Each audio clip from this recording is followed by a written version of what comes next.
ओम। दो बहनों की धार्मिक बातें। 20वां भाग। ईश्वर के गुण। यशोदा, कृपया ईश्वर के स्वरूप को बतलाने वाले उक्त गुणों को एक एक करके सरलता से समझाने का कष्ट करें।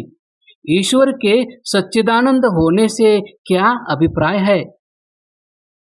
सुखदा, ईश्वर भूत, भविष्यत, वर्तमान तीनों कालों में सदा वर्तमान रहने से सत है, जो चेतन स्वरूप है और जीवों को चेताने तथा सत्य असत्य का जानने वाला है, इसलिए चित है, जो स्वयं सदा आनंद स्वरूप है तथा धर्मात्माओं को आनंद युक्त करता है, इसलिए वह आनंद है। ये तीनों गुण अन्य किसी प्राणी में नहीं घटते, इस कारण सच्चिदानंद केवल परमेश्वर का ही नाम है। यशोदा, पौराणिक लोग कहते हैं कि ईश्वर तीर्थों में रहता है, वैकुंठ या विष्णु लोक में रहता है। मुसलमान कहते हैं वह 7वें आसमान पर रहता है। आप उसे सर्वव्यापक, सूक्ष्म, सर्वांतर्यामी, सर्वज्ञ और सर्वाधार कहती हैं। किस बात को ठीक माने? सुखदा, इस व्यापक ब्रह्मांड का रचयिता ईश्वर ही है। जैसे किसी महल या नगर का निर्माण करने वाला शिल्पी प्रत्येक स्थान पर उपस्थित रहकर निर्माण कार्य करता है और कर्ता की उपस्थिति के बिना क्रिया नहीं होती, उसी प्रकार सर्वव्यापक रहने वाला ईश्वर ही विशाल व्यापक ब्रह्मांड की रचना कर सकता है। जैसे आकाश सूक्ष्म और सर्वत्र व्यापक है, उसी प्रकार ईश्वर भी परम सूक्ष्म और सर्वव्यापक है। योगी जन उसका आत्मा में साक्षात्कार करते हैं तथा वह जीवात्मा में व्याप्त रहकर धर्म अधर्म, अच्छे बुरे की प्रेरणा करता है। इस कारण वह सर्वव्यापक भी है और सर्वांतर्यामी अर्थात सभी प्राणियों के अंदर निवास करने वाला भी सिद्ध होता है, क्योंकि वह चित्त और सबका प्रेरक और रचयिता है। इस कारण वह सर्वज्ञ भी है और सबका आधार आश्रय होने से सर्वाधार है। उसी के आश्रय से समस्त जगत स्थित है। हम प्रत्यक्ष देखते हैं कि संसार की कोई शक्ति ऐसी नहीं है जो इतने विशाल और व्यापक ब्रह्मांड का पालन और धारण कर सके। ये सारी बातें ब्रह्मांड से भी महान किसी शक्ति में घटती हैं और वह शक्ति रूप उक्त गुणों वाला ईश्वर ही हो सकता है। यशोदा, आपने कहा है कि ईश्वर सर्वशक्तिमान और सर्वेश्वर है। यदि वह इन गुणों वाला है तो उसमें एक स्थान पर बैठकर सारे ब्रह्मांड को रचने और धारण करने की शक्ति भी होनी चाहिए। इससे तो यह लगता है कि या तो ईश्वर सर्वशक्तिमान नहीं या सर्वव्यापक नहीं। सर्वशक्तिमान है तो वह सब कुछ कर सकता है। सुखदा, इन शब्दों का यथार्थ अर्थ न समझने के कारण आपको यह भ्रांति हो रही है। आपके अर्थ के अनुसार तो ईश्वर दूसरे ईश्वर भी बना सकता है, स्वयं को मार भी सकता है, दुष्कर्म भी कर सकता है, जीवों को मनचाहा पाप पुण्य भी दे सकता है। यदि ऐसा हो जाए तो ईश्वर के सभी गुण नष्ट हो जाएंगे और ब्रह्मांड में सर्वत्र अव्यवस्था हो जाएगी। सर्वशक्तिमान का अर्थ है कि ईश्वर अपने कार्य जैसे सृष्टि की उत्पत्ति, पालन, प्रलय, जीवों को फल प्रदान करना, जन्मों की यथायोग्य व्यवस्था करना आदि में किसी की सहायता की अपेक्षा नहीं रखता। वह अनंत सामर्थ्य से संपन्न है। सर्वशक्ति से संपन्न होने के कारण वह अपना कार्य स्वयं पूर्ण कर सकता है। ईश्वर कोई भी कार्य अपने गुण कर्म स्वभाव के विरुद्ध नहीं करता। अपने गुण कर्म स्वभाव के अनुसार वह सब कुछ कर सकने का सामर्थ्य रखता है, अतः सर्वशक्तिमान है। सारे ब्रह्मांड और सभी प्राणियों का रचयिता तथा स्वामी होने से वह सर्वेश्वर है। वही इस ब्रह्मांड का सबसे बड़ा ईश्वर अर्थात राजा और व्यवस्थापक है। यशोदा, आप कहती हैं कि ईश्वर निराकार, निर्विकार, नित्य है। पौराणिक तो कहते हैं कि ईश्वर साकार भी है और सविकार भी। वह अधर्म के बढ़ जाने पर उसके विनाश के लिए और धर्म की स्थापना के लिए अवतार लेता है। वो भक्तों की दुर्दशा तथा दुख से दुखी होता है और फिर उनका दुख दूर करने के लिए संसार में अवतार लेता है। दुख दूर करके फिर आकार को छोड़कर पुनः अपने निराकार स्वरूप में मिल जाता है। पौराणिक कहते हैं कि ईश्वर अब तक ऐसे 24 अवतार ले चुका है। सुखदा, पौराणिकों का यह कथन युक्ति प्रमाण के विरुद्ध है और मिथ्या तथा भ्रांति युक्त है। देखिए, आप स्वयं विचार करके तर्क की कसौटी पर परख कर देखिए। जो निराकार है वह साकार नहीं हो सकता और जो साकार है वह निराकार नहीं हो सकता। दोनों बातें एक दूसरे के गुण, कर्म, स्वभाव के विरुद्ध हैं। उदाहरण के रूप में आप संसार के सूक्ष्म और व्यापक पदार्थों को देख लीजिए। जैसे आकाश, वायु आदि अति सूक्ष्म है और व्यापक है, उनका कोई स्थूल आकार न तो है और न बन सकता है। इसी प्रकार ईश्वर तो सूक्ष्माति सूक्ष्म और सर्वव्यापक है, अतः उसके आकार की कल्पना करना भी संभव नहीं है। यदि ईश्वर को साकार मानेंगे तो उसमें युक्ति के आधार पर अनेक दोष सिद्ध होंगे। साकार ईश्वर सर्वव्यापक नहीं हो सकता, क्योंकि वह आकार ग्रहण करने से एकदेशी हो जाएगा। फिर वह न तो सृष्टिकर्ता, धर्ता, प्रलयकर्ता ही हो सकता है और न सर्वशक्तिमान, सर्वेश्वर हो सकता है, क्योंकि एकदेशी सीमित वस्तु के गुण, कर्म, सामर्थ्य भी सीमित ही होते हैं। सीमित गुण कर्म वाला कभी ईश्वर नहीं माना जा सकता। दूसरा दोष यह आएगा कि उस साकार के शरीर तथा अंगों का बनाने वाला कोई दूसरा ईश्वर मानना पड़ेगा। इस प्रकार अनंत ईश्वरों की कल्पना करनी पड़ेगी। उनका गुण, कर्म, स्वभाव, विचार भिन्न भिन्न होगा। भिन्नता के कारण फिर वे ईश्वर आपस में मनुष्यों की तरह लड़ेंगे, झगड़ेंगे। पौराणिकों के अवतार भी आपस में एक दूसरे को छोटा और अपने को बड़ा कहते हैं। उनमें आपस में मनुष्यों की तरह झगड़े और दोष होते हैं। ऐसे स्वभाव वाले कभी ईश्वर नहीं कहला सकते। इनको ईश्वर कहना ईश्वर की महिमा को घटाना है और उसका अपमान करना है। इस प्रकार अनेक ईश्वर होने पर भी इनको बनाने वाला कोई अन्य तो होगा ही, अतः निराकार ईश्वर की सत्ता तो फिर भी माननी पड़ेगी। तीसरा दोष यह आएगा कि जो साकार होगा वह परमाणुओं के संयोग से उत्पन्न होगा और जो उत्पन्न होगा उसका वियोग, विनाश भी होगा। उसमें भूख, प्यास, दुख, सुख, राग, द्वेष के विकार भी होंगे। ऐसा विकारी, विनाशी अर्थात मरणशील, पर आश्रयी और दुख शोक की स्थिति वाला ईश्वर नहीं कहला सकता। वह तो एक प्राणी ही कहलाएगा जो जन्म मरण के बंधनों में पड़कर सांसारिक, शारीरिक, मानसिक दुखों, शोकों को भोगेगा। वह दूसरों के दुखों को दूर करने का पर्याप्त सामर्थ्य नहीं रखता। ऐसे तो एक साधारण मनुष्य या प्राणी भी दूसरे के दुख को दूर करने में सहयोग करता है। फिर तो सारे ही प्राणियों को ईश्वर का अवतार मान लीजिए। यशोदा, पौराणिक कहते हैं कि विष्णु, राम, कृष्ण ने अवतार लिया और हिरण्यकश्यप, रावण, कंस आदि का विनाश किया था और अपने भक्तों का उद्धार किया था। सुखदा, ये सब बातें मिथ्या कल्पनाएं हैं। विष्णु, राम, कृष्ण भी मनुष्य थे। मनुष्यों की तरह माता पिता के संयोग से जन्मे और मृत्यु को प्राप्त हो गए। हाँ, वे वीर और महापुरुष थे। उन्होंने एक वीर के समान दुष्टों का वध किया और धर्म मर्यादाओं का पालन तथा प्रचार प्रसार किया। इन गुणों के कारण लोगों ने उन्हें भ्रांति से ईश्वर का अवतार कह दिया।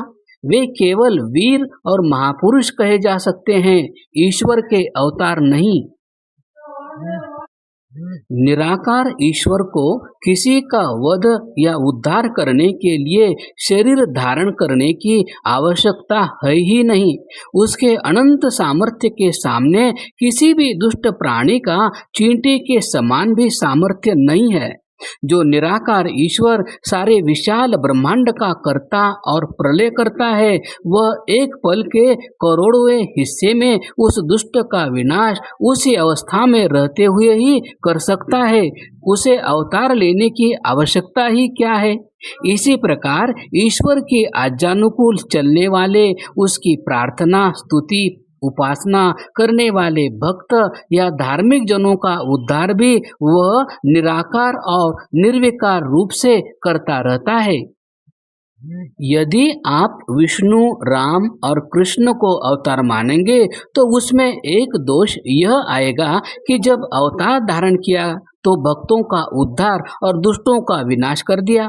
जब अवतार नहीं होगा तब भक्तजन बिना उद्धार के मारे मारे फिरते रहेंगे और दुष्टता करते फिरते रहेंगे। इस प्रकार वह ईश्वर और उसका अवतार अन्यायकारी और पक्षपाती कहलाएगा, क्योंकि कभी तो वह दुष्टों को दंड देने के लिए अवतार धारण करता है, कभी नहीं करता।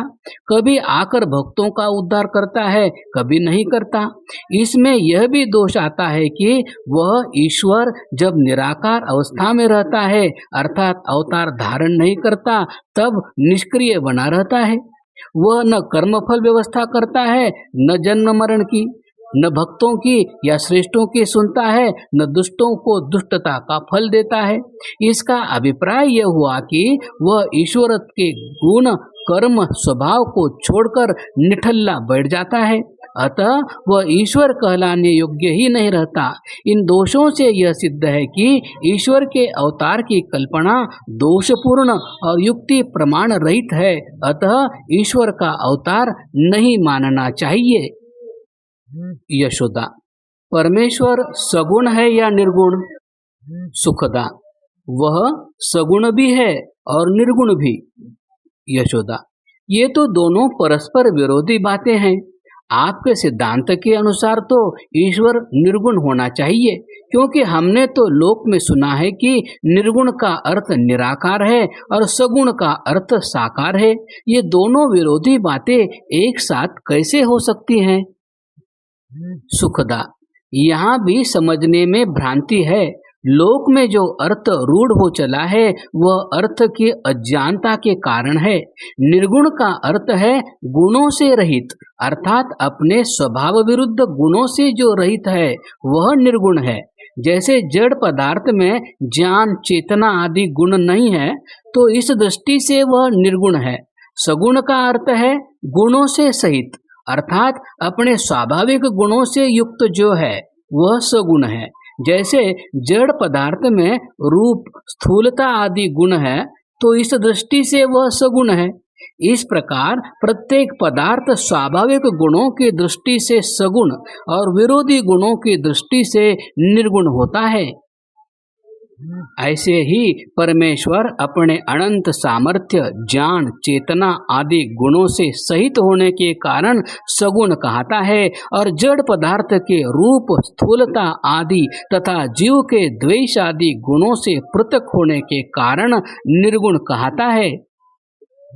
लोक में रूढ़ अर्थ के अनुसार निर्गुण का अर्थ यदि सत्व, रज, तम इन तीन गुण प्रकृति गुणों से रहित माने तो उसका अर्थ निराकार लिया जा सकता है, वह ईश्वर ही है, किंतु इन गुणों से युक्त सगुण कहा जाएगा। वह इन गुणों के संयोग से बनने वाला जड़ पदार्थ या जड़ सृष्टि होगी, तब उसका अर्थ साकार जड़ पदार्थ होगा, साकार ईश्वर नहीं, क्योंकि उसमें तो उक्त तीन गुणों का संयोग है ही नहीं। इसलिए सगुण से साकार ईश्वर अर्थ ग्रहण करना अज्ञानता है। यशोदा, आपकी बात बिल्कुल ठीक है कि निराकार ईश्वर साकार नहीं हो सकता, किंतु एक दोष तो आपकी मान्यता में भी आता है। वह यह है कि आप उसे न्यायकारी भी कहते हैं और दयालु भी। ये दोनों परस्पर विरोधी बातें हैं, क्योंकि जो न्यायकारी होगा वो दयालु नहीं हो सकता। दयालु का अर्थ है किसी को बिना कष्ट या दंड दिए छोड़ देना। इस प्रकार जो दयालु होगा वह न्यायकारी कैसे हो सकता है? सुखदा, देखिए, इन दोनों संज्ञाओं में कोई विरोध नहीं है। आपको विरोध इसलिए प्रतीत होता है कि आप दयालु शब्द का लोक में रूढ़ अर्थ समझ रही है। ईश्वर के संदर्भ में उसका लोक रूढ़ अर्थ नहीं है। इन दोनों ईश्वरीय गुणों का प्रयोजन एक ही है। वह है मनुष्यों को पापों और दुखों से पृथक करना और सुख प्रदान करना। न्यायकारी का अर्थ है कर्म फल के अनुसार यथा योग्य दंड, दुख और सुख देना, न अधिक और न कम। दंड देकर वह मनुष्यों को पापों, अपराधों, बुराइयों से निवृत्त करता है। यदि दंड न दिया जाए तो दुष्ट मनुष्य और अधिक पापों में लिप्त होता जाएगा। इस प्रकार वह न्याय भी करता है और दया भी करता है। दूसरी उसकी दया इस प्रकार है कि वह डाकू, अपहरणकर्ता, हत्यारे आदि को कर्म फलानुसार दंड न दे तो वे पापी लोग हजारों भले लोगों को कष्ट देंगे। डाकू आदि का वध होने से, उसको बंधन दुख में डाल देने से उन हजारों लोगों का संभावित कष्ट मिट जाएगा। इस प्रकार हजारों लोगों पर दया करके उन्हें दुखों से बचाता है। ईश्वर की तीसरी दया बहुत महान है। उसने प्राणियों को जीवनोपयोगी वायु, जल, प्रकाश, अन्न, फल, पृथ्वी आदि सकल पदार्थ सभी को समान रूप से यथेष्ट मात्रा में प्रदान कर रखे हैं। मनुष्यों की तरह वह उसका कुछ भी मूल्य या प्रतिदान नहीं लेता।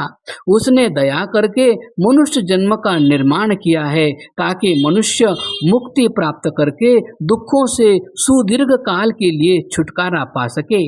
अब यह मनुष्य के हाथ में है कि वह ईश्वर की दया का कितना लाभ उठाता है। जो लाभ नहीं उठाते वह उनका दुर्भाग्य और अज्ञान है। यशोदा, जिस प्रकार तर्क देकर आपने समझाया उस प्रकार कोई विरोध नहीं उत्पन्न होता। आपके इस तर्कपूर्ण उत्तर से यथार्थ न जानने वाले अनेक पाठकों को लाभ होगा। सुखदा, मुझे प्रसन्नता है कि आपको मेरी बातें लाभप्रद लग रही है। यदि इस चर्चा से पाठक लाभान्वित होंगे तो मैं चर्चा को सफल समझूंगी। यशोदा, अच्छा बहन, यह बताइए कि यह ईश्वर कभी तो बना होगा और जो है तो वह कभी तो विनाश को भी अवश्य प्राप्त होगा। फिर उसे नित्य कैसे माना जा सकता है? सुखदा, उत्पन्न होना प्रकृति का गुण है और वह उत्पत्ति प्रकृति के सूक्ष्म परमाणुओं के संयोग से होती है। वे परमाणु प्रकृति के सत्व, रज, तम नामक त्रिविध गुणों से बनते हैं। परमेश्वर त्रिगुणातीत अर्थात उक्त तीनों गुणों से भी रहित और परम सूक्ष्म है। अतः उसमें प्रकृति के गुण और परमाणु न होने से उनमें संयोग नहीं होता। संयोग न होने से उत्पत्ति नहीं होती। उत्पत्ति न होने से जरा आदि विकार नहीं होते और न मृत्यु होती है। इस प्रकार वह ईश्वर उसका कोई उत्पत्ति का आदि कारण न होने से अनादि है। जन्म न होने से अजन्मा है। जरा प्राप्ति न होने से अजर है। मृत्यु न होने से अमर अविनाशी है। कभी अंत न होने से अनंत है और सदा सर्वदा वर्तमान रहने से नित्य है। वह नित्य शुद्ध स्वभाव है, इसलिए वह पवित्र है। क्रमशः